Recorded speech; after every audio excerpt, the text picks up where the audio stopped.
Good afternoon. Thank you for joining me today. I'm Dr. Jengyu Lai from Rochester Clinic. Today with me is the best physical therapist in Rochester, Minnesota, right in the Med City, and who is going to present with me at the Community of Wellness Symposium in Gala on April 17th. Okay, Chad, can you tell us about yourself? Hello, Dr. Lai, and you are too kind, so thank you so much. My name is Chad Hergott, and I'm a physical therapist who's been treating orthopedic patients since 2007, so around 18 years.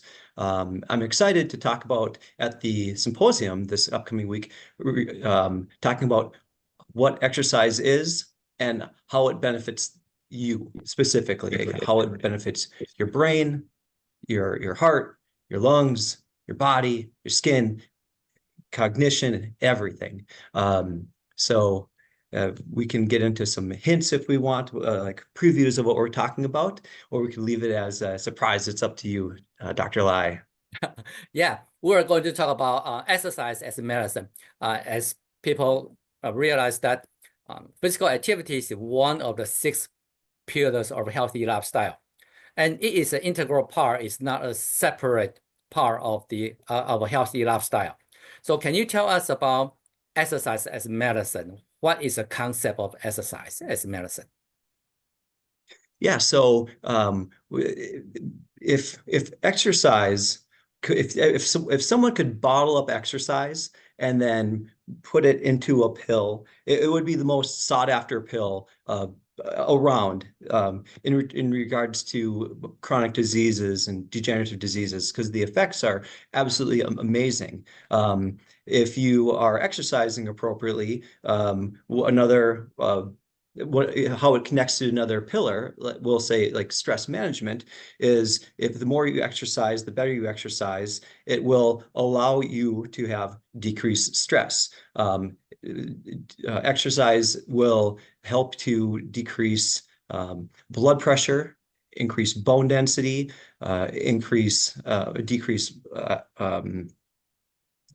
all the things that you would want to get a medication for, exercise can do, and it's free, and it's the world's greatest medication.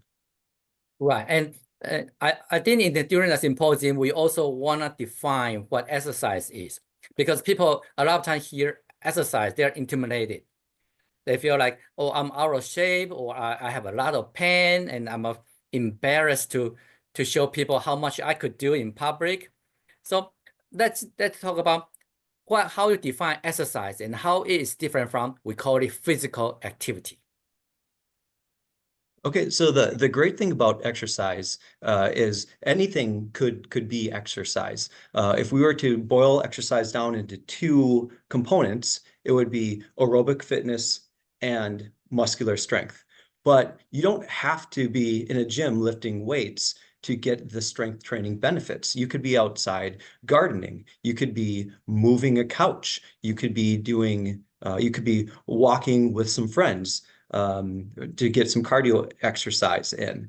One thing that we're going to talk about is a metabolic equivalent of a task, or a MET. And so there's different things you can say. If, let's say, you're dancing with your partner, and that, if depending on the dance you're doing, is a certain activity level, and you can compare that to exercise like riding a bike. You could talk about walking up the stairs at a certain pace, and you could compare that with doing lunges. So exercise doesn't just happen in a gym; it happens all around us. And once people get that concept and they start moving their body more, that's where the medicine of exercise really helps to improve their life. Yes. So during the symposium, during the presentation, I'm actually going to introduce 2 strategies. The number 1 is called zero-time exercise. That's the way to take any obstacle out of anyone's exercise routine, or remove their excuse. Basically, it's just like how you can incorporate any activity into your daily routine, daily life. Doing some stretching, or just like climbing stairs instead of using the elevator, like that, to really get any movement into your daily routine. And that's we call it a zero-time exercise. Would that be a good strategy to you? Yeah, that would be a great strategy. And, there's, as you mentioned, trying to remove the barriers. One thing you want to talk about during the presentation is kind of barriers of your body. And pain is a huge barrier. So I want to create kind of a recipe of what you can do to move your body correctly to overcome some of those obstacles of pain. And it can be done, and it can be done for anybody. Right. And I remember a few years ago, we did a project with Minnesota Department of Health. They called Let's Walk Minnesota. And there was a project to promote walking as part of the osteoarthritis awareness activity. And people had a misconception that they had pain, especially knee pain, they shouldn't walk. But research has shown that the more they move, the less pain they will get, or the more pain relief they will receive. So there's a misconception about pain. Yeah, that's one of the very points I want to talk about in the presentation. There's numerous studies that show progressive exercise, resistance and ambulation or walking will help improve anyone. It'll improve their strength, their functionality, pain scores, and even with people with advanced arthritis. So once you figure out the steps of the recipe, it's you can enjoy the benefits of it. Yes, absolutely. And during our symposium, there are four main areas or the topic we're going to discuss. One of them is insulin resistance. And one thing is glucose is the main fuel source for the muscles. And research has shown that walking after meals can greatly improve the blood sugar level. And so we encourage people to walk or exercise after meal, and they will drive more glucose into the muscles instead of staying in the blood. And what would you recommend people would do after meal? Especially, a lot of people are working, they only have short lunch break. It's not that they can go out for 30 minutes, an hour, something like that. Yeah, I would say finding something that is enjoyable should be the number one thing. If you're not going to enjoy it, you're not going to do it consistently. So if it is going out and walking, if it's a nice day, it's not too rainy, not too snowy, that would be a great thing. But even just being active in your seat, practice some sit to stands. You could just move your body through its full range of motion, and then kind of lean against the desk, maybe do some push-ups. The opportunities are limitless. Exercise is free. You just need to know where to look. And something I catches my attention is stretching. I do believe that stretching is really the activity that people ignore or not aware of the importance of the stretching. So what would you recommend people to increase stretching in their daily life? Yeah, so I always tell people if I tell my patients that if everyone could move their body through their full range of motion and they could do so without some significant muscular tightness, I would have 50% less patients, 50% fewer patients walking through my door. Don't tell them. I'll tell them. But I'll tell you at the symposium coming up. But yeah, there's even in a chair, you can go through and just stretch pretty much all your major muscle groups in your upper body without even leaving the chair. You will have to stand up a little bit. In fact, people just should stand more. Our hip flexors get too tight when they sit, and that's a huge increases low back pain a lot. So yeah, even while you're listening to this lecture on YouTube, you could be doing some different stretches. You can grab one side of your body, rotate a little bit, make sure it's pain-free, go to the other side, grab the bottom of your chair, stretch, hold the stretches for about 35 seconds. Everything should be pain-free. So if it's creating pain, you'd want to go a little more lightly And if it is creating pain, move on to a different muscle group and then come back 30, 40 seconds later. Chances are it'll be less painful because you've gotten a little bit of blood returning to the muscle and a little bit of inhibition of the muscle tone, which is what stretching is great for. Yes, I remember 15 years ago when I first learned about the lifestyle medicine. One of the pioneers was Dr. Joe Furman.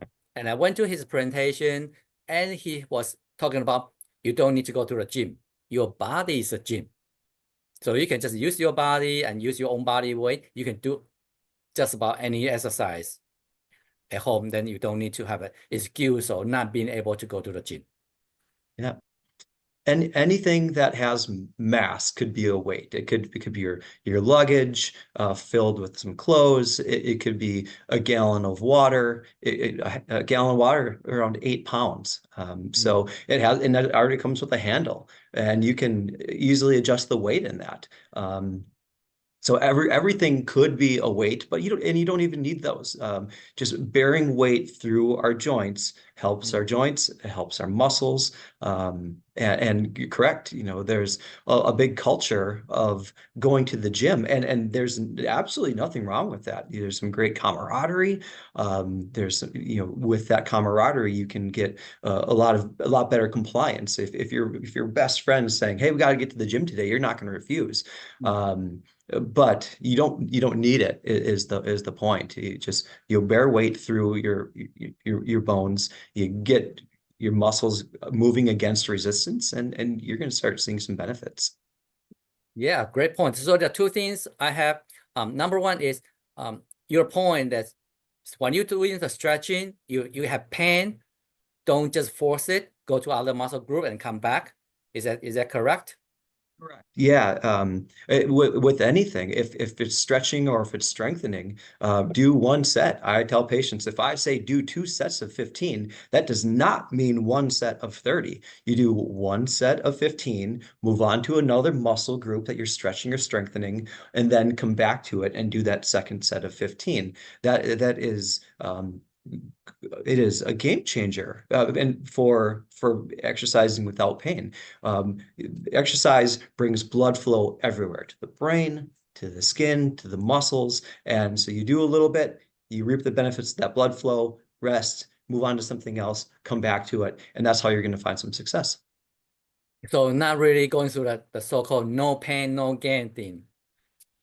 Yeah, there might be some discomfort with exercise, but if you're having significant amounts of pain, that pain, no pain, no gain might be accurate, because if it's painful, you're not going to do it. And if you're not going to do it, there's no gains. So no pain, no gain. I don't fully subscribe to that. There will be some discomfort, Right. but there's ways to mitigate against that. But then when you come back to it, it'll be a little better. And consistency. You come back to it the next 2 days from now or a week from now, you're going to see those incremental gains. Good. And then the second thing I want to touch is what you mentioned about muscle mass. So as I mentioned earlier, that muscle is the #1 tissue in the organ in the body that use glucose. So it really helps the maintain your diabetes management or prevent diabetes. So how do you build muscles? There's something called resistant training. Can you tell us about that? Yeah, so you actually build muscle. This is the secret thing is you build muscle by sitting on a couch. But in order to build that muscle, you have to break it down. And the breaking it down is resistance training. So if you are not breaking down your muscle by using it, you are not going to build any. And we lose so much of our muscle mass. Our peak muscle mass happens in our, let's say, our 30s for most people, and then it goes down from there. But if you were to, let's say, find a weight and lift it. So let's say you have your gallon of milk and you lift it, and all you can do, and you're doing a biceps curl, and you can do that 15 times. If you're doing that 15 times and it's not a problem, we need to find more weight. But So with the resistance training, we would want you to be doing, we'll say about 8 to 15 repetitions. And if you can do 15 easily, you need to increase that resistance because when you increase the resistance, that's how you can build more muscle. And you build more muscle, as you're saying, you drive muscle drives. Muscle is imperative for glucose and fighting against type 2 diabetes or diabetes. Yeah, yes, absolutely. That's the best way. That's just by doing the insulin resistance. So this is actually something I learned from endocrinologist, Dr. Xu, who will be coming to our symposium to talk about insulin resistance too, is why the Asians have a higher risk of having type 2 diabetes. That's because Asians tend to have a smaller body frame. We have less muscle mass. So even we don't eat a lot of sweets or carbohydrate or fatty food, we have less muscles to use up those glucose after meal. And that's why we tend to have a higher tendency of having the type 2 diabetes. And if someone, do we need to have supplements to build muscles? I mean, it depends on who you ask, but in generally, no. In general, no. You can get everything that you need. You can get through your diet. Some people might have to work harder to get, let's say, protein, which is imperative. It's easier to get if you're consuming maybe animal products. But there's plenty of places where you can find protein, and I'm staring at the guy who's the best suited in this conversation to help us find it. Yeah, I do believe that you don't really need supplements to build your muscles, but you can see all sorts of supplements and supplemental drink with supplements inside, and I do think that will be a harmful effect because the body has something we call the nitrogen balance every day. If you don't use it, that will be secreted out of our body. But then they are really going through our kidneys. That means we're increasing the burden on our kidneys if we eat way too much protein than we need. And so we talk about, and at the beginning, you said there's two groups of exercise. One is cardio. What will be the best situation for people to do the cardio exercise? With cardio, what I would say, it just depends on your level of fitness. When we could talk about maybe a metabolic equivalent of a task, the nice thing about that is I could, if I'm walking at, well, let's say a certain miles per hour, I can, make that into I can equivalent that to a certain met. And so anything that gets your blood pressure up, your blood flowing through your body, anything that gets air moving in and out of your lungs is great exercise.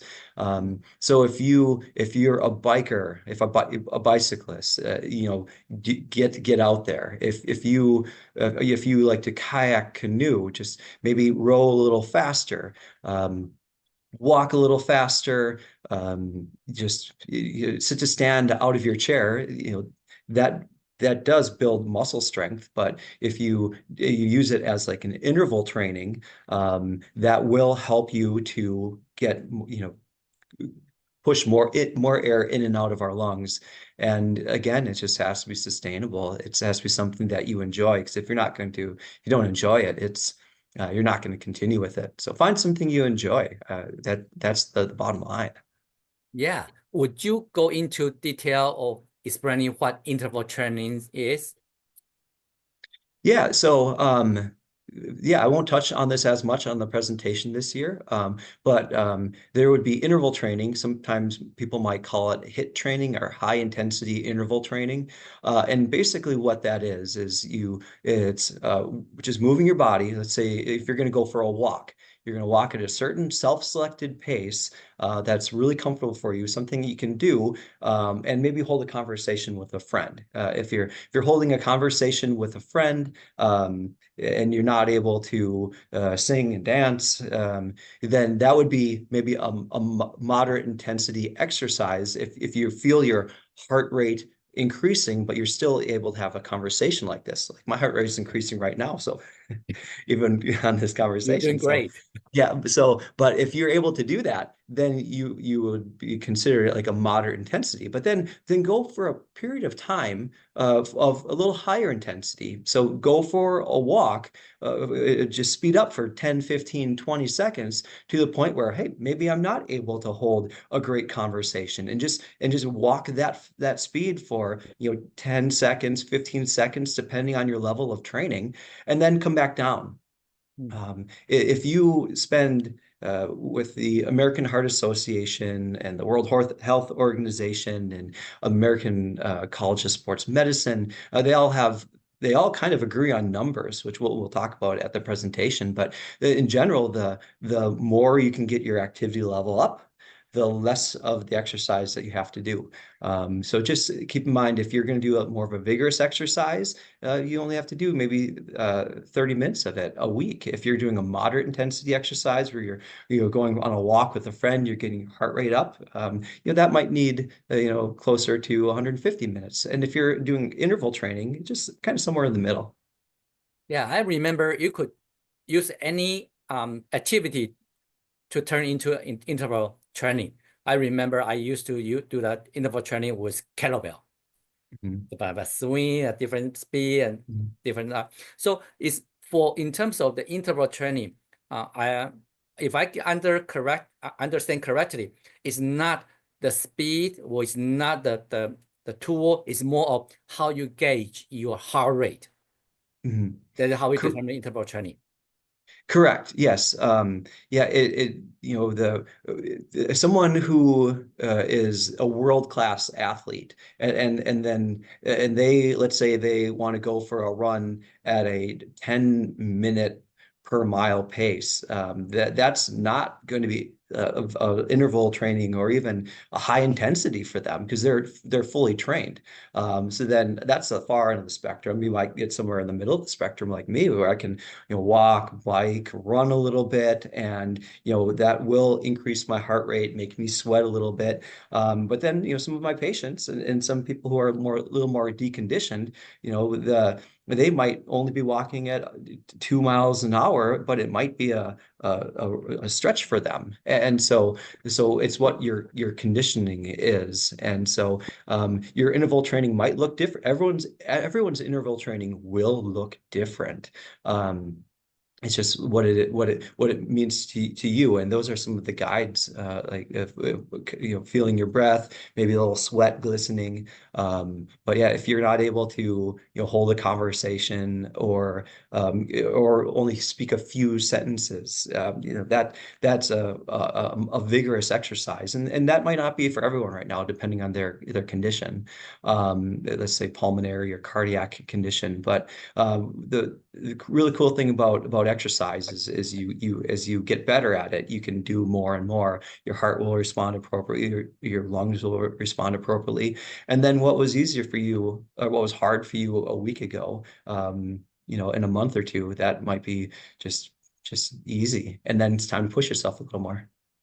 Yes. So during our symposium, if you hear exercise and you start sweating, during our symposium, we have one activity called Walk with the Doc. It's an international activity organization that you will work with healthcare professionals. And then we'll have a few minutes of presentation and then walk. During the walk, you can ask any questions to the healthcare professionals. And it's just a simple walk, not very heavy. So you can help you introduce you to the physical activities called Walk with the Doc. I think Chad had a great fun leading the group last year. Yeah, yeah. Last year we did some interval training, and someone went off course maybe a little bit, and took their crew off course. But yeah, it was great. And the cameraman definitely got his interval training. He followed us, and he was the real rock star that day. Yes. So I don't want to give away too much stuff because we too have to manage that exercise as medicine session. We don't want to give away too much information. So if you're interested in listening to us, join us this April 17th and 18th at Mayo Civic Center in Rochester, Minnesota. You can look at our website, lotushealthfoundation.org, and purchase tickets there. And also, how do people ask you questions if they have any questions? Yeah, so if people want to get in contact with me before the conference, a great email from me would be care, C-A-R-E, at reliefphysicaltherapy.com. So That's great. And if you join our symposium in person or virtual, you have the app. And with the app, you have the access to ask questions directly on the app. You can also watch Chad and me present the exercise as a medicine for 90 days. Think about how many times each day you can watch Chad and me. How could people not register with this symposium? I'll think of a couple jokes and we'll really liven it up. Oh, well, it has been nice talking to you, Chad. Thank you Yes. for joining me today. Yeah, you too, Dr. Lai. Yeah, come. I will see you on Thursday. Remember to check out lotushealthfoundation.org and check out 2025 Community of Wellness Symposium and Gala. Thank you. Yep. Thank you so much.